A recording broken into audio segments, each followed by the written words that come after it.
За санагцсан топик өнөөдрийн дүргээ Сондролын англи хэлний төв Icon цэгийн хамтран явуулж байгаа. Ээлжид англи хэлний онлайн цуглах хичээлийн 6 дугаар хичээлийг үргэлжлэж байна. Өмнөх хичээлээр бид нар to be үйлгийн талаар, to be үйлгийн орчуулга, хуурилт, мөн хэрэглэгдэхүүний талаар үзсэн байгаа. To be маань одоо өнгөрсөн 90-д өгсөн 3 цагаар хэрхэн хуурдаг. За тэгээд тэр хуурлууд нь ярианд хэрэглээд яаж хэрэглэгддэг, өөрөлд 10 хэрэглэгдэхүүнийг үзснийг хаалтан сайж байгаа. Жишээлбэл одоо нэгдүгüрт нь ямар нэгэн асуулт to be хэрэглэдэг. Хоёрдугаарт нь сар өдрийг асуулт хэрэглэдэг. Гуравдугаарт нь гаригийг асуулт хэрэглэдэг. Дөрөвдүгüрт нь өнгийг асуулт хэрэглэнэ. Тавдугаарт нь үсний дугаарыг асуулт хэрэглэнэ. Зурдугаарт нь байрлал болон байршлийн асуулт хэрэглэнэ. Долдугаарт нь хэр хол вэ? Би одоо тэр зайг асуулт хэрэглэдэг. Мөн хэлбэр хэмжээ, мөн хаашиг тэр одоо ийм хэрэглэмүүдийг үзсэн. За одоо өнөөдөр хичээлээр үргэлжлүүлээд to be-ийг хэрэглээ. To be маань одоо ярианд яаж хэрэглэгдэх вэ? Одоо to be-ийг ашиглаж одоо юу асууж хариулж болох вэ? Өөрөөр хэлбэл одоо хэн нэгэн хүнээс мэдээлэл авахдаа to be орсон үйлдэлүүдийг хэрхэн асуух? За түүнд одоо хэрхэн хариулах?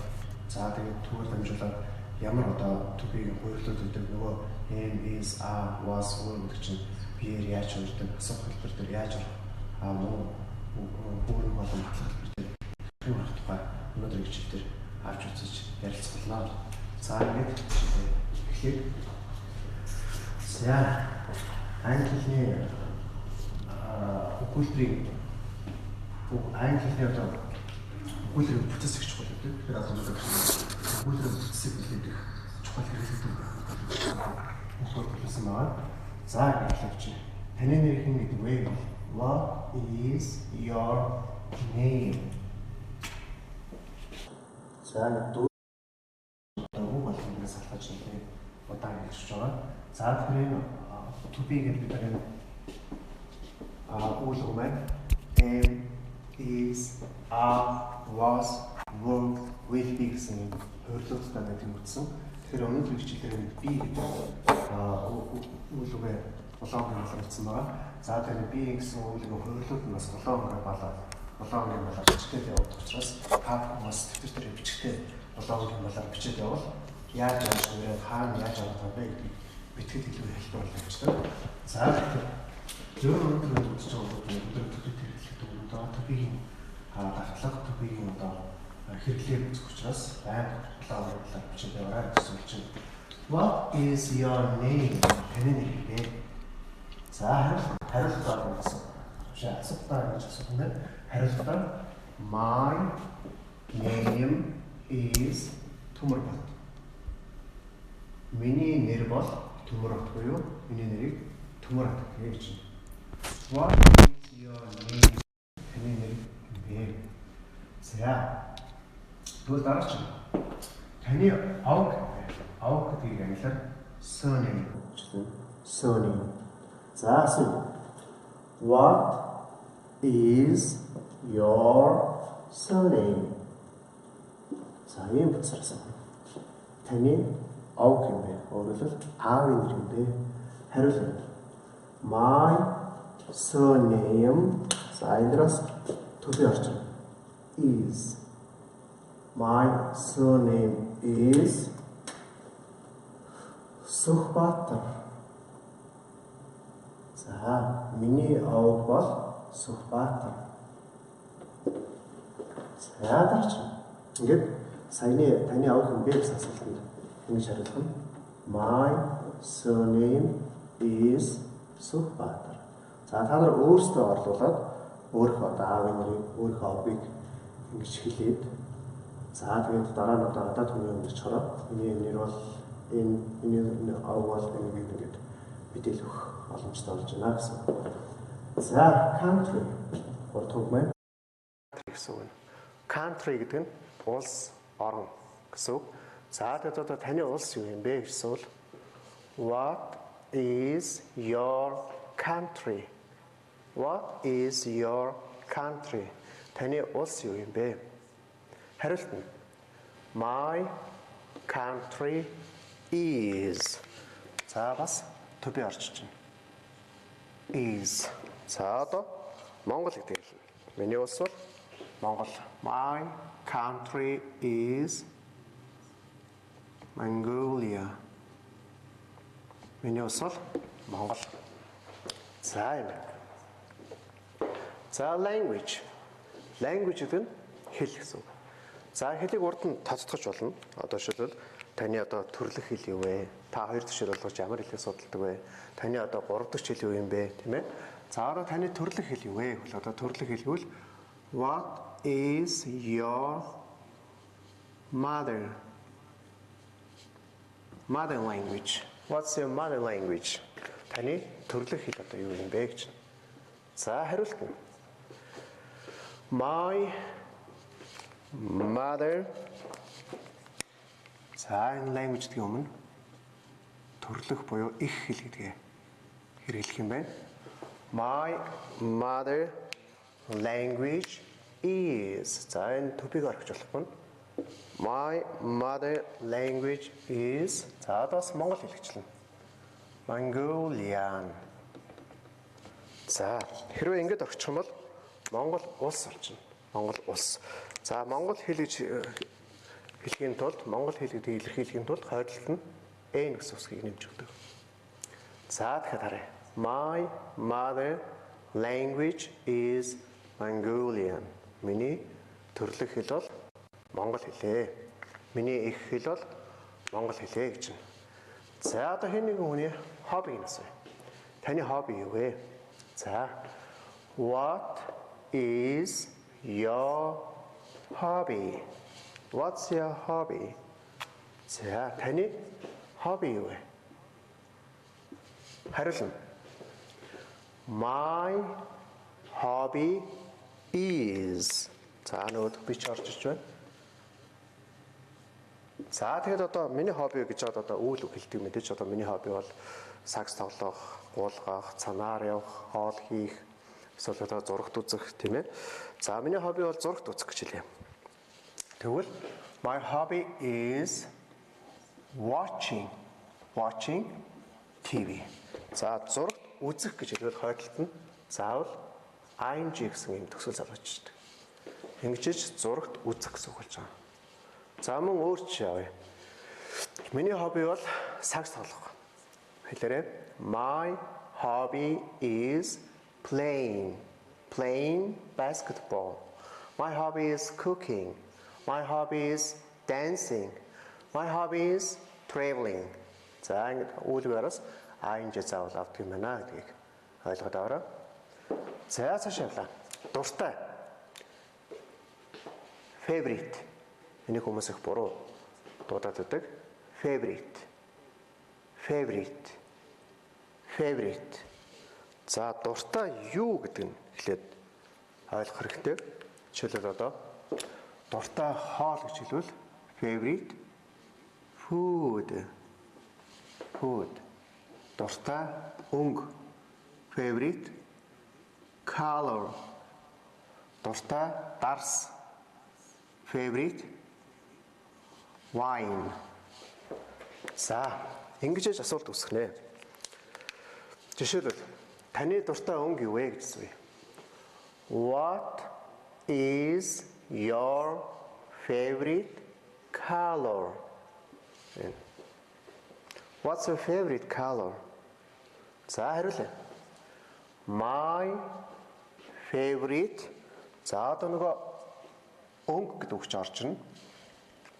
My favorite дуртай өнгө color.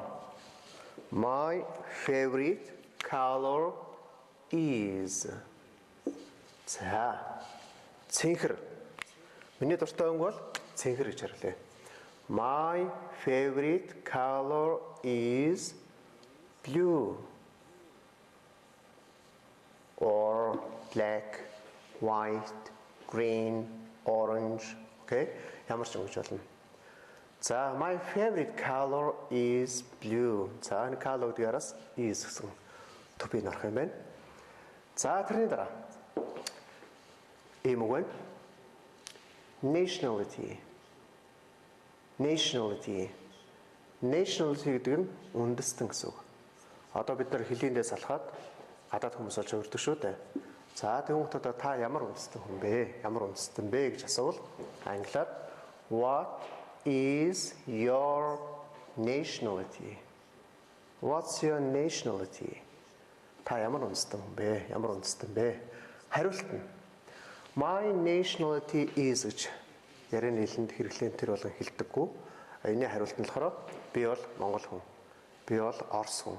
Би бол Америк хүн. Ингэж хариулдаг. За тэгвэл одоо my гэдгээ болоод би тийм хүн гэж хариулах нь. За энэ хариултыг бүгд харъя. I am Mongolian. I am Mongolia гэдэг хэлчих юм бол би бол Монгол улс болчихно. Монгол үндэстэн гэж хэлвэл энтэй хэлнэ. I am Mongolian. Би бол монгол хүн байна. Би монгол үндэстэн. За ингэж хариулна. Тэгэхээр энүүнээс арай өөр гэдэг бүгд анхаарал аваарай. My nationality is гэхгүйгээр what's your nationality гэсэн асуултанд I am Mongolian буюу би монгол хүн гэж ингэж хариулдаг байна. Дараач нь job. Job. Ажил. За таны ажил юу вэ гэсэн бүгд. What is your job? What is your job? Таны ажил юу юм бэ? What do you do гэсэн асуудаг. What's your job гэвэл та ямар ажил хийдэг хэлэх байхгүй. Одоо бүжигчин юм бол би бүжигчин, эдийн засагч бол би эдийн засагч. За тэгвэл одоо миний хувьд бол би багш хүн учраас би бол багш хүн гэж хэлвэл I am a teacher. Мэргэжил засаг үгийн өмнө гэсэн ялгамж шүү. Ялгамж хэрэгэлдэг. За гэвэл хэрэгсэн үгийн өмнө их хэрэгсэн үгийн өмнө гэсэн ялгамж хэрэгэлдэг байна. За одоо би инженер хүн байна. Би бол инженер гэжлээ. I am an engineer. I am an engineer. За ингээд энэ дэр бас нэг тайлбар хэлэхэд my job is гэж бас тэр болгон хэлдэггүй. What's your job гэсэн асуултанд I'm an engineer, I'm a dancer, I'm a singer or I'm a worker, I'm a student ингэж хариулдаг байна. За ингээд what's your name, my name гэсэн энийг ингээд дахиад бүгдээ харъя. Name, surname, country, language, hobby, favorite, nationality, job гэсэн ийм үгнүүдийг асуухтаа what's your гэсэн ийм юугаар өгүүлбэр бүтцээр өөрөлдөл what's your гэдэг энэ гурван үгийн дараа энэ үгээ хэрэглээд асуух өгүүлбэр гараад ирж байна гэдэг дээр хараад аваарай. Дахиад нэг сонсоод авчаарай. What's your name? What's your surname? What's your country? What's your mother language? What's your hobby? What's your favorite color? What's your nationality? What's your nationality? What's your job? За. Ингээ бүгдээ 1 2 3 4 5 6 7 8 асуулт сургууллаа. 8 асуулт. За одоо 8 асуултандаа хэрхэн хариулсан бэ гэдгээ эргээд нэг харъя. My name is Төмөрбат. Миний нэр бол Төмөрбат. My surname is Сүхбаатар. Миний ав бол Сүхбаатар. My country is Mongolia. Миний улс бол Монгол. My mother language is Mongolian. Миний эх хэл бол монгол хэл. My hobby is watching TV. Миний hobby, миний сонирхол бол зурагт үзэх. My favorite color is blue. Миний дуртай өнгө бол цэнхэр хөөх өнгө. За. I am Mongolian. Би бол монгол хүн. I am a teacher. Би бол багш. I am an engineer.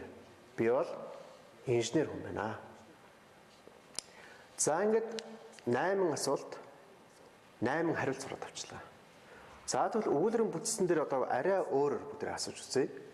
Өөрөлдөл тухайн нэг өгүүлбэрийг сураад тэр өгүүлбэрээр дамжуулаад тухайн одоо өгүүлбэртэй ойролцоо үгнүүдийг аваад бас өөрийнхөө өгүүлбэрийн санд одоо өгүүлбэрүүдийг нэмж явах хэрэгтэй. Урд нь бид нар англи хэлийг сурах гэж иргээд энэ тэнд одоо үг наагаад одоо хаан дээрээ хаалган дээрээ англи монголоор үгээ бичээд наагаад ингэ сурдаг гэсэн бол одоо сүүлийн үеийн арга маань сүүлийн үед бол үгийн хойноос биш өгүүлбэрийн хойноос өсөлтөг болсон. Тэгэхээр өнөөдөр би тэдэн шинэ үг сэжлээ гэхээс илүүтэйгээр би өнөөдөр тэдэн өгүүлбэрийг өөрийн болгож ойлгож хэрэглэж чаддаг боллоо гэж тооцож авах хэрэгтэй.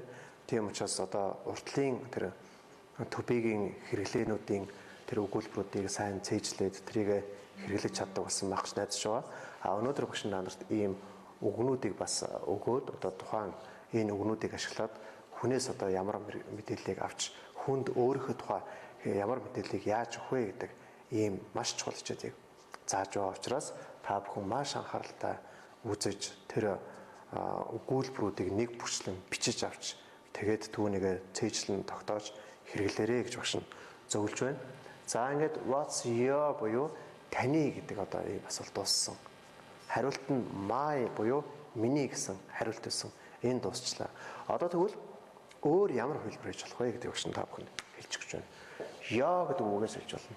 Өөрөлдөл таны нэр хэмбэ гэсэн бол одоо түүний буюу тэр эрэгтэйгийн нэр хэн гэдгийг тэр эмэгтэйгийн нэрийг хэн гэдэг юм бэ гэж асууя.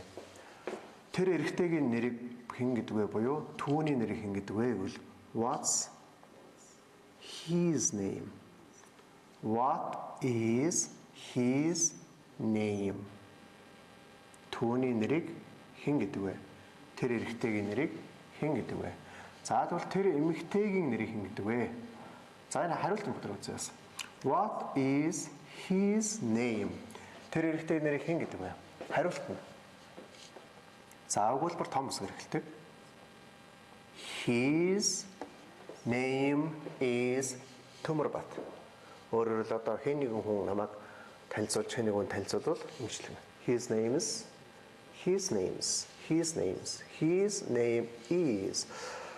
анхан шатны хүмүүс зориулагдсан ийм хичээл байгаа. Тийм учраас анхан шатнасаа эхлэж байгаа учраас багш та бүхэнд бүр хичээн үйлэн маш удаан тайлбарлаж, удаан уншиж өгч тэр дүрмүүдийг нь одоо ойлгоосоо гэсэндээ маш амархан өгүүлбэрийн загваруудыг авч анханасаа их цэгцтэй ойлгомжтойгоор ингээд заахыг зорж байгаа. Тийм учраас яг энэ зүйлэгт юу талхамдлал хэлэхэд англи хэлний одоо төвшин сайн хүмүүс маань одоо мэдээж өөр одоо хичээлийг үзэж өөр одоо сайт руу орж өөрийнхөө төвшингийн хичээлийг үзвэл илүү их та өшөө төвшингөө илүү нэмэх болно. Одоо ингээд 1-р төвшин, 2-р төвшин, 3-р төвшин буюу одоо нөгөө төвшингүүд ингээд дэшээ сар арч юм уу одоо тэр үзэж байгаа хэмжээс хамаарат ахаад явцдаг. Тийм учраас одоо төвшин дээгүр хүмүүс энэ хичээлийг үзэхэд дэндөө уйтгартай, тэгээд дэндөө залхмаар, дэндөө удаан ингэж санагдах байхаа. За тийм учраас анхны оюутнуудад зориулагдсан ийм хичээл, анхны суралцагчдад зориулсан ийм хичээлээ гэдэг багш нь энэ ширхэмлэхийг хүслээ. За одоо тэр эрэгтэйгийн гэдгийг бүгдээ үзсэн учраас одоо тэр эмэгтэйгийн гэдгээр асууж суръя. What is her name? Түүний нэрийг хэн гэдэг вэ буюу what is her name гэж ингэж зохино. Тэр эмэгтэй нэрийг хэн гэдэг вэ? За хариулъя. Тэр эмэгтэйгийн нэрийг хулан гэдэг гэж хэлье. Her name is хулан. Түүний нэрийг хулан гэдэг.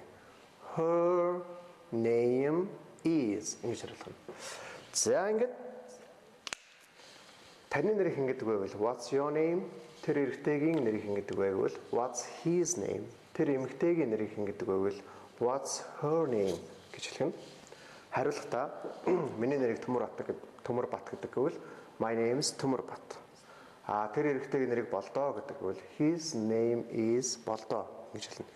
Өөрөөр хэлбэл тэр эрэгтэйгийн гэсэн үг. За анх сурч байгаа хүмүүс маань андуураад одоо эрэгтэй хүнийг хөө гэж хэлдэг. Эмэгтэй хүнийг хийс гэж хэлдэг. Тийм учраас энийг сайн цэжилж олон дахин амандаа хэлж хөвшүүлэхгүй бол одоо хүнийг эвгүй байдалд оруулах юм тохиолдол бас гарч болно шүү гэдгийг анхааруулж шүү. Сайн хараад яваадаараа his name тэр эрэгтэйгийн гэсэн үг. Her name тэр эмэгтэйгийн гэсэн үг. За энэ дэр ингээд хараад аваарай. За ингээд одоо бас нэг чухал юм орох гэж байна. Энэ одоо юу ч бас адилхан. What's your name? What's your surname? What's your country гэдэг ингээд асууж ирсэн. Энэ дээр бас нэг багш тайлбарлаад хэлэхэд what is гэдгээс гадна одоо нөгөө товчилсан хэлбэрээр одоо ярен дээр нэлээд хөвчлэн хэрэглэгддэг. Тэгэхээр what is гэдэг товчлоод what's гэж ингэж хэлж болно. What's your name? What's his name?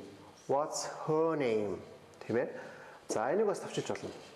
My name is гэдгийг товчлоод my names гэж ингэж хэлж болно. My names. My names. My names, my surnames, my countries, my mother languages, my hobbies, my favorite colors. За ингэж товчилж болох нэ. За. Бас түрүүн таны гэл одоо энэ 6 үгийг ингээд ашиглаад 6 өгүүлбэр биш 8 үг байгаа шүү дээ. Энэ 8 үгийг ашиглаад бид нар таны нэрэд таны одоо ажил хүртэл ингээд өгүүлбэр зохиосон бол одоо his бас ялгаа авахгүй ингээд зохиож болно шүү дээ. What's his name?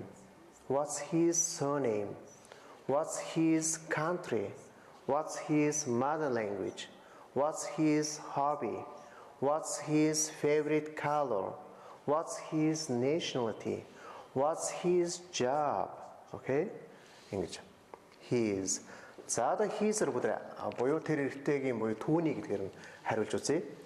His name's Төмөрбат. His surname is Сухбатар. His country is Mongolia. His mother language is Mongolian. His hobby is watching TV.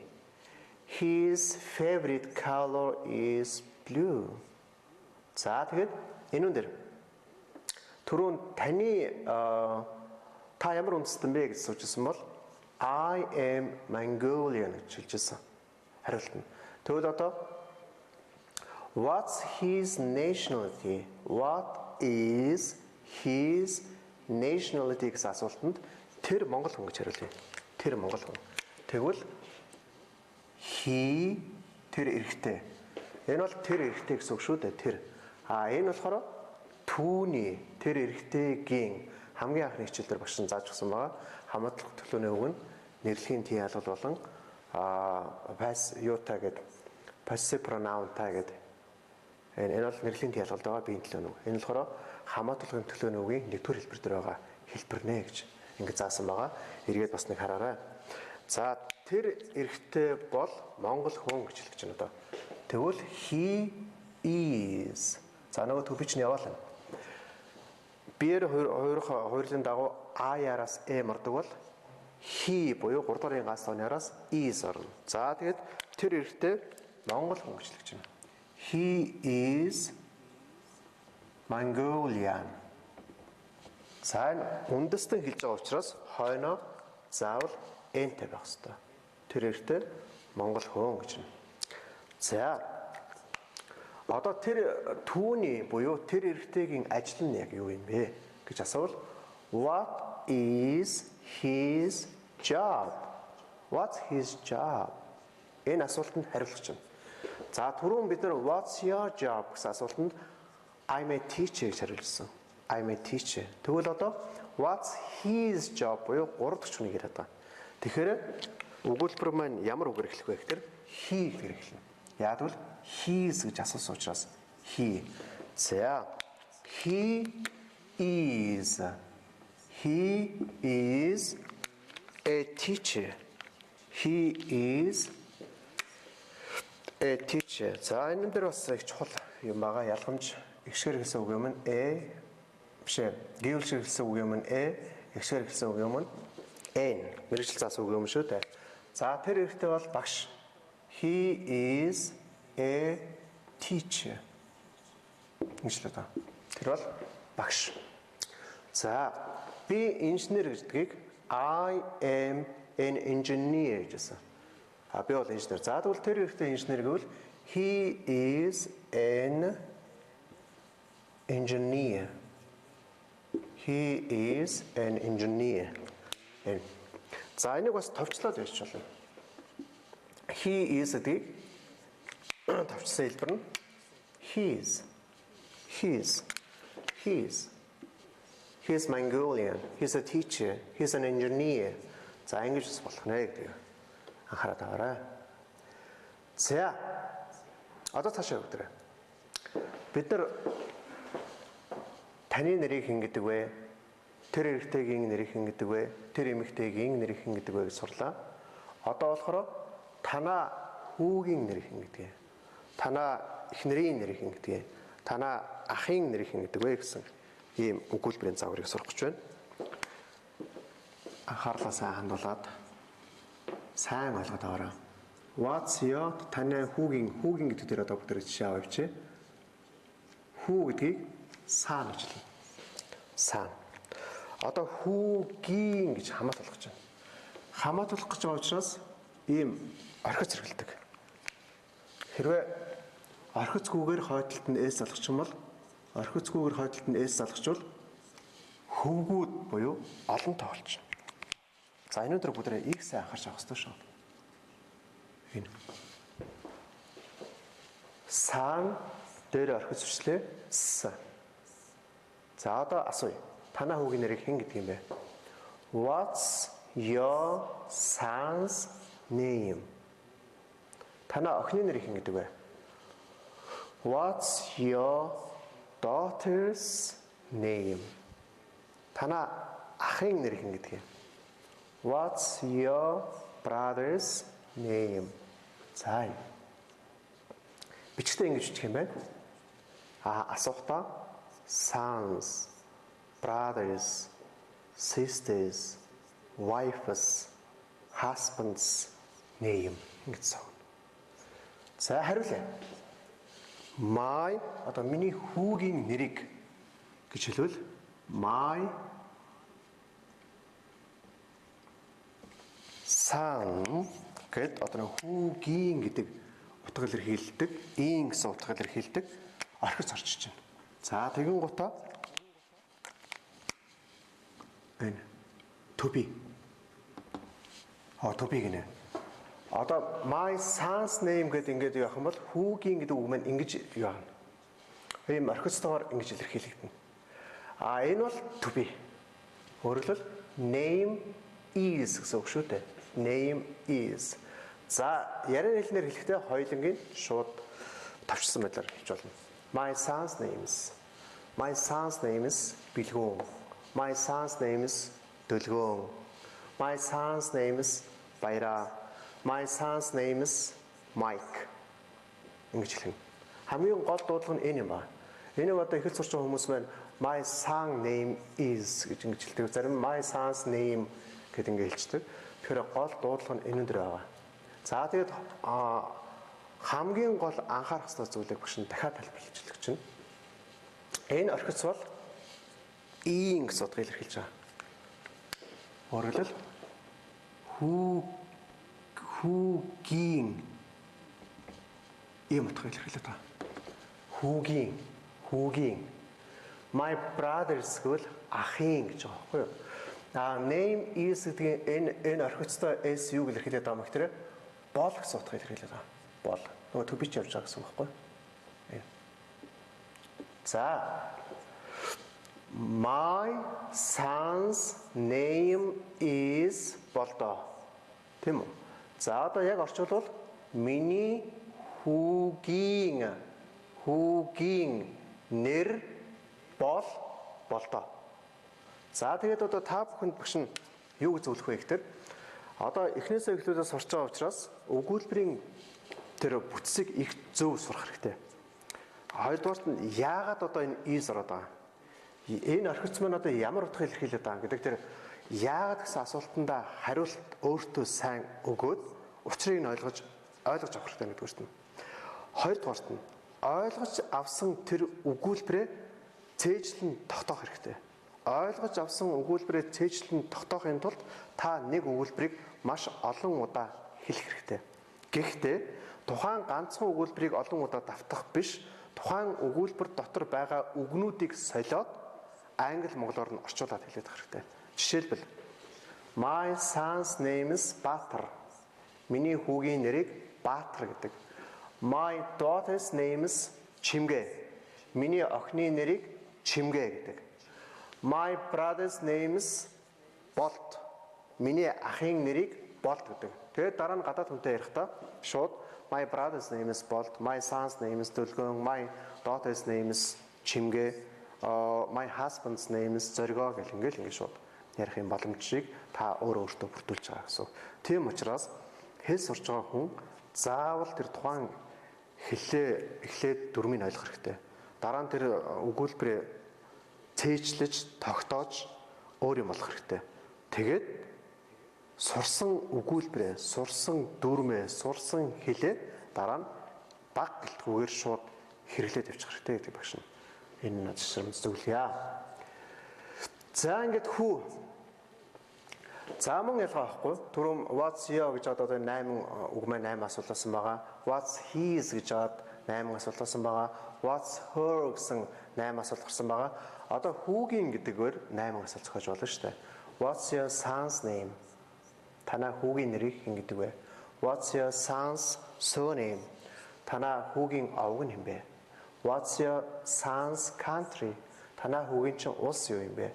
What's your son's mother language? Танаа хүүгийн төрлөх хэл юу юм бэ? What's your son's hobby? Танаа хүүгийн hobby юу юм бэ? What's your son's favorite food? Танаа хүүгийн чинь дуртай хоол нь юу юм бэ? What's your son's nationality? Танаа хүүгийн одоо танаа хүү чи ямар үндэстэн бэ? What's your son's job? Танаа хүүгийн чинь ажил нь юу юм бэ? Хариулъя. My son's name is Бата. Миний хүүгийн нэрийг Бата гэдэг. My son's surname is гэж одоо өөрийнхөө нэрийг хэлэх нь шүү дээ. Одоо өөрөлдөл та өөрөө хүүгийн өмнөөс ярьж байгаа учраас за my country is Mongolia. Бишээ. Хүүгийн гэж ярьж байгаа шүү дээ. My son's country is Mongolia. Миний хүүгийн улс бол Монгол. My son's mother language is Mongolian. Миний хүүгийн төрлөх хэл бол монгол хэл. My son's hobby is watching TV. Миний хүүгийн hobby бол зурагт үзэх. My son's favorite color is blue. Миний хүүгийн дуртай өнгө бол цэнхэр.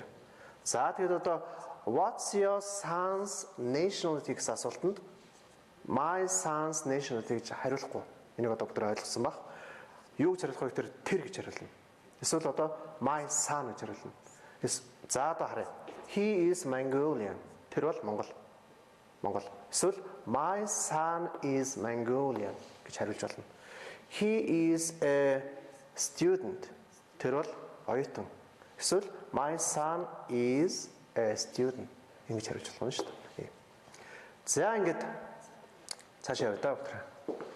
Нас та хэдэн настай вэ гэвэл How old are you гэсэн. Яг л аамен юутай зохисдог учраас.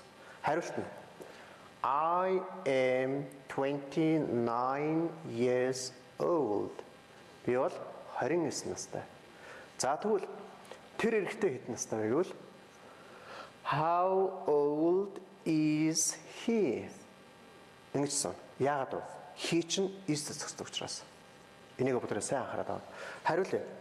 Тэр 29 настай гэж хэлээ. Тэгвэл he is I am гэдэг бол he is гэдэг байна. Тэр 29 настай.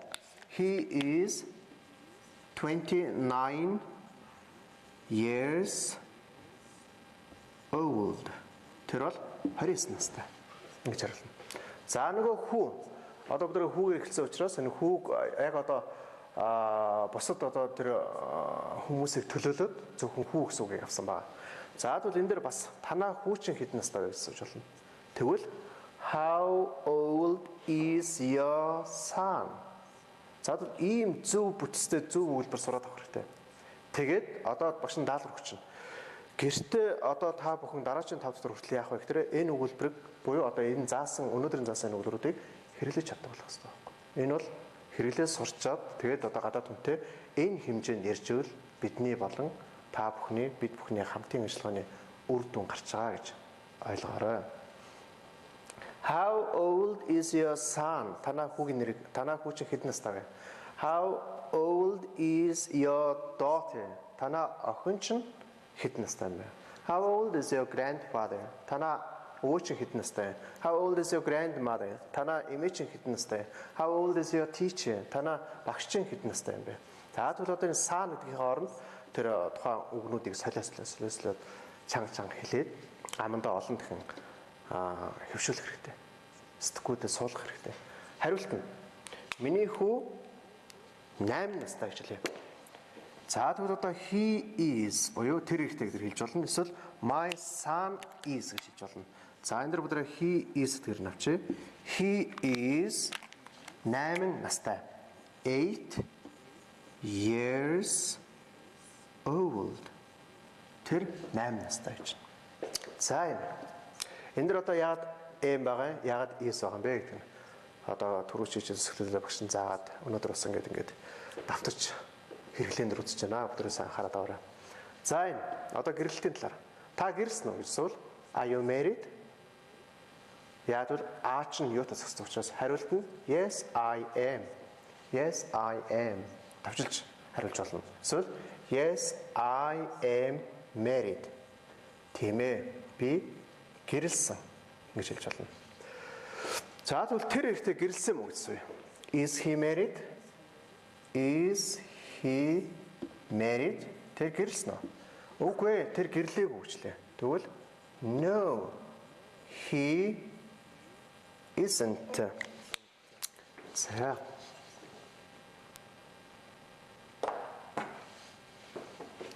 За, төбийгээ дандаа улаан онгийн малаар бичиж явж байгаа учраас багш нь бас энийг улаан онгийн малаар биччихье. Та нар улаан онгийн малаар бичиж тэмдэглээд яваад байгаа. Энэ маань ямар ач холбогдолтой юм гэхээр нөгөө төбий чинь хаана яваад байна, юу хийгээд байна, хаана байрлаад байна, ямар утга илэрхийлээд байна гэдэг ийм баримжаа болж өгдөг учраас ингээд улаан онгийн малаар гэж бичиж яваад байгаа. За, нөгөө хүү гараад ирлээ. Танаа хүү чинь гэрэлсэн үү? Is your son married? Тийм ээ, тэр гэрэлсэн. Yes, he is. Ингээд архиж болно. Эсвэл he is married. Тийм ээ, тэр гэрэлсэн. Ер нь англиас сурч байгаа хүмүүс эхний одоо анх шатны хүмүүс бол өгүүлбэр дандаа бүтэн өгүүлбэрээр нь асууж одоо асуусан асуултанд бүтэн өгүүлбэрээр хариулж авах хэрэгтэй. Тэгж байгаа дараа нь одоо дундуулсан хатараа no I don't, no I'm not, yes I am гэл одоо шууд ингэж хариулж болно. Эхлээд одоо дандаа бүтэн өгүүлбэрээр хариулаад сурч хэрэгтэй. За цаашаалаа. Одоо төрсөн өдрийн тухай ярих чинь. Таны төрсөн өдөр одоо хизээ болдго юм бэ гэж асууя. When is your birthday? Таны төрсөн өдөр хизээ болдго вэ? Хариулт нь my birthday is сарыг өдөртөө хэлж байгаа тохиолдолд on гэсэн утгаар хэрэглэдэг. On the 11th of November. Миний төрсөн өдөр 11 сарын 11-нд болдог. 11 сарын 11-нд болдог. За юм. За тэгвэл нөгөө хүүгээ оруулж үзье бүгдээ. За хүүгээс өмнө нөгөө энийг харуулъя. Тэр эрэгтэйгийн төрсөн өдөр одоо хизээ болдго юм бэ? When's бас ялгаа авахгүй? His birthday. When is her birthday? My birthday is, his birthday is, her birthday is. За. Миний төрсөн өдөр 11 сарын 11-нд болдог. His birthday is on the 11th of November. Түүний төрсөн өдөр 11 сарын 11-нд болдог. Өөрөөр хэлбэл тэр эрэгтэйгийн төрсөн өдөр. Her birthday is on the 11th of November. Тэр эмэгтэйгийн төрсөн өдөр 11 сарын 11-нд болтгоо гэж байна. За одоо танаа хүүгийн чинь төрсөн өдөр яг хизээ болтго юм бэ гэж асууя. Хүүгийн гэдгийг одоо бүгдээ сурчсан. Асуураа. When is your son?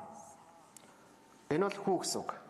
Одоо хүүгийн төрсөн өдөр гэж хамаатуулах гэж байгаа учраас нөгөө орхицоо бүү мартаараа sons.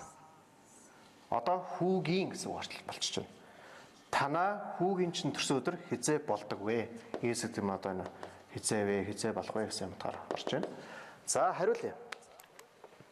Миний хүүгийн төрсөн өдөр 11 сарын 11-нд болдгоо гэж хариулах чинь. My хүүгийн sons.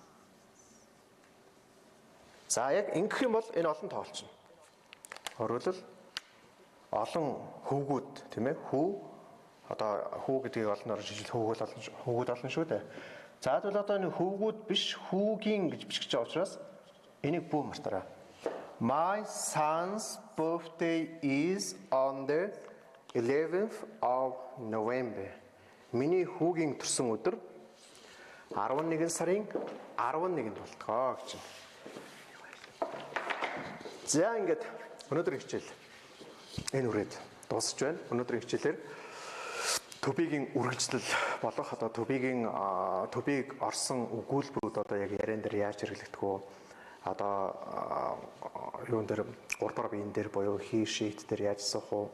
За тэгээд одоо хүүгийн гэдэг нэг үгээр төлөвлөөд одоо энэ хүмүүсийн тухай одоо яг яаж асуух вэ? Ямар бүтцтэй гэдэг анхаарчны хэмжээнд одоо асуух болон хариулах юм өгүүлбэрийн бүтцийг ийм үгнүүдтэй зааж өглөө. Тэгэхээр одоо яг анхаарчны хэмжээнд та бүхэн эдгээр үгнүүдийг өгүүлбэрт оруулаад тэрэндээ хариулаад тэрийг ингээд дахиж давтаад дадлага болгоод өөр юм болгож хоногшуулаарай гэж багш нь зөвлөж байна. За тэгээ гэрийн даалгавар өнөөдөр би өгөхийг хүсэж байна. Даалгавар бол нэгдүгээрт нь энэ дэвтэр дээр энэ юунуудыг загваруудыг бүгдийг өгүүлбэр болгох хэрэгтэй. Өөрөөр хэлбэл одоо танаа хүүгийн нэр хин гэдгийг манай хүүгийн нэрийг тэр гэдэг. Өөрөөсөө асууд өөрөөсөө хариул. Таны нэрийг хин гэдэг вэ? Миний нэрийг тэр гэдэг. Тэр эрэгтэйгийн нэрийг хин гэдэг вэ? Тэр эрэгтэйгийн нэрийг хин гэдэг. Одоо өөрөөр хэлбэл одоо энэ 8 өгүүлбэр чинь 8 асуулт болно. Яа гэдэг дээр 8 асуулт, his дээр 8 асуулт, her дээр 8 асуулт, sans дээр 8 асуулт. За тэгээд саанаас олчих юм цаашаа ингээд өчнөөн болон асуулт бий болгох боломжтой. Гол нь одоо энийг ингээд өгүүлбэр сурч аваад тэр өгүүлбэр дотор байгаа үгээ өөрчлөөд ингээд дадлага хийгээд явах юм бол та яг тэр англи хэлийг хэрэглээ болох тал дээр нэлээд одоо сайн ажиллаж байна гэж өөрийгөө дүгнэж болно. Хариулт нь бас ялгаа байхгүй. За ингээд яваад байна. Тэгэхээр одоо энэ түрүүчийн одоо миний заасан өгүүлбэрүүдийг одоо олон өгүүлбэр болгоод тэгээд багштай Сондөр хэлэн зайны сургалт гэсэн Euro пэйж рүү ороод яг та хэдэн өгүүлбэр бичсэн бэ гэдгээ бүгдээ явуулж болно. Хоёрдугаарт нь бас өгүүлбэрүүдийн жишээнүүдийг бас багш руугаа явуулаад зөвлөгөө авч болно. Мөн төбигийн талаар одоо интернет орчинд хайлт хийгээд YouTube-с ч юм уу одоо төбигийн хэрэглээ гэж бичээд ч юм уу how to use to be in English гэдгээр нь бичээд ч юм уу ингээ хайгаад за тэгээд төбигээ сайн ойлгоорой, төбигээ сайн ярианд хэрэглээд ашиглаарай гэдгийг багш нь зөвлөх байна.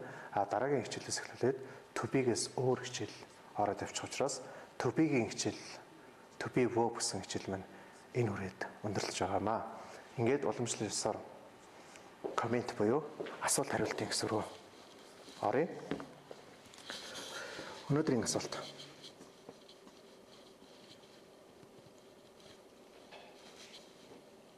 За. Бичээд өгөөч гэж байна. Юу гэх юм бол доо. За гараа авчлаа. Баярлалаа, сайн зааж байна. Англи хэлний хичээлүүд чинь хэлний бүх цагуудаа зааж дуусахгүй. Нийт хэдэн цагийн хичээл заах вэ? Аль түвшин хүртэл нь зааж өгөх вэ? Аль болох дээд түвшин хүртэл заагаад өгөх боломж байгаа юу гэж байна. За эхний ээлжинд бол 1 жилийн хугацаанд 48 цагийн хичээл байгаа. 48 цагийн хичээлд одоо яг тэр дээд түвшин хүртэл заана гэдэг маань боломжгүй зүйл. Тэгэхээр 48 цагийн хугацаанд анхан шатны англи хэлийг багш та бүхэнд зааж хөр төлөвлөсөн байж байгаа. Би шүдэ угааж байна гэж байна. Хоол хийж байна. Би хоол хийж байна. За энэ бол юу шүү дээ одоо үргэлжлэж байгаа цаг руу орох дээр багш ингээд хийж өгөх юм аа. Зааж өгөх юм аа. Одоо өнөөдөртөө бол ерөөсөө to be үзэж байгаа учраас энэ дээр бүгд сайн анхаарлаа төвлөрүүлээрэй гэж хэлэх байна. За I'm take a shower гэж байна. За энэ бас өөр юм. Энэ бол to be биш. Энэ болохоор нөгөө I'm taking a shower, I'm have одоо нөгөө шүршүүр тарахгүй бол take a shower, have a shower гэж хэлдэг. Тэгээд одоо энэ ч нөгөө цаг цагуудаараа хувираад орчино. А энэ бол to be-тэй хамаагүй зүйл гэдгийг бас мэдээд байгаарай. За мөн эхний 5 хичээл хаанаас үзэх вэ гэж нь сондөр хэлэн зайны сургалт гэдэг пэйж нээсэн байгаа. Тэр сондөр хэлэн зайны сургалт руу ороод үзэж болно. А мөн icon цэгийн рүү ороод видео хэсэг рүү ороод үзэх боломжтой. За өшөө. Би шүдэ угааж байна гэж юу гэж хэлэх вэ гэж нь. За би шүдэ угааж байна гэдэг нь бас л одоо үргэлж байгаа. Яг миний хувьд бол яг одоо энэ өнөөдрөөрөө буюу энэ заасан хичээлийнхаа төвшөнд л багш нарын асуултанд нь хариулж тайлбарлаж ойлгох зүйлийг чинь хэлж өгөхийг хичээж байна. Яг л ихтэй одоо өөр юм ингээд заагаад тайлбарлаад тэрийг ингээд тайлбарлаад явчих юм бол нөгөө төби чинь ийм юм ягаад одоо ингэж орчиж байгаа юм бэ? Энэ одоо юу хэлээ гэдэг ингээд толгойн дэргэх юм тохиолдол гардаг учраас яг эдгээр асуултанд бол хариулах жоохон боломжгүй байна гэдгийг ойлгоорой. Тасалдаад байна гэж байна. За энэ компьютерт өөрийн чинь компьютертэй холбоотой байж магадгүй гэж би бодож байна. За тэгээд одоо магтсан, сайжаалсан, талархлаа илэрхийлсэн комментууд бол нэлээд их орж иж байна. Маш их баярлалаа. Багшаа хичээл дээр сайн идэвхтэй оролцоод англи хэлний анх шатнаас нэмэх зэгцтэй сайн зөв сураарай гэж багш нь хэлэхээр байна.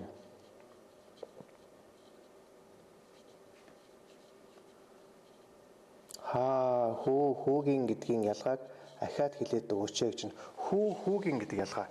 За энэ багш нь тайлбарлаад байна. Хүү гэдэг чинь ерөөсөө энэ шүү дээ. Энэ бол хүү гэсэн үг. Миний хүү. Миний хүү 8 настай гэвэл my son is гэж хэлнэ. To be орно шүү дээ. А хүүгийн гэж хэлвэл son гэдэг араас орхис хүчээд энэ чинь. А энийг ингэж хийж болохгүй. Хүүгийн гэвэл son is. Яг л энэ чинь to be байхгүй. Энэ бол хязгаарч одоо дэлгэрэнгүй маягаар бичигдэхгүй яг ингэж орчино. Энэ бол энийг орчуулбал хүүгийн гэсэн үг. Хүүгийн. Тэгээд одоо хүүгийн гэдэг араас эдгээр үгнүүч орно шүү дээ. Son's name, son's surname. Эсвэл одоо юу гэдэг хүүгийн найз, son's friend, хүүгийн ном, son's book гэдэг ингэж орчих юм аа. За үгээ яаж ажиллах вэ гэж байна. Үгийг одоо яаж ажиллахаар багш нь хэлээд байгаа шүү дээ. Нөгөө үгээ өгүүлбэрт оруулаад үг биш өгүүлбэрийг дандаа цээжилж явах хэрэгтэй. Өгүүлбэрийг цээжилж явахдаа дандаа төсөөлөлтөйгөө хамт цээжилж яв. Би одоо гадаад хүний өмнө зогсож байна, гадаад хүнтэй ярилцаж байна. Тэгвэл би яг энэ өгүүлбэрийг ийм тохиолдолд би хэлэх юм байна гэдэг энэ талаас нь. Тэгээд цааш бас багш нь зөвлөгөөнүүдийг нэлээд өгч явах юм байгаамаа. За ерөнхийдөө ингэж дуусчих шиг байна. Бас цаг маань бас нэлээд яваад өглөө. Ингээд өнөөдөр хичээлээ бүгдээрээ өндөрлөе. Гэрийн даалгавраа багш нь өгчлөө, хичээлээ заачлаа. Ингээд одоо сондөр хэлэн icon цэгмэнтэй хамтран явуулж байгаа. Англи хэлний цоврал хичээлийн 6 дугаар хичээл инхүү өндөрлөж байна. Анхаарал тавьсан та бүхэнд баярлалаа. Дараагийн 7 хоногийн Баасан гарагийн 13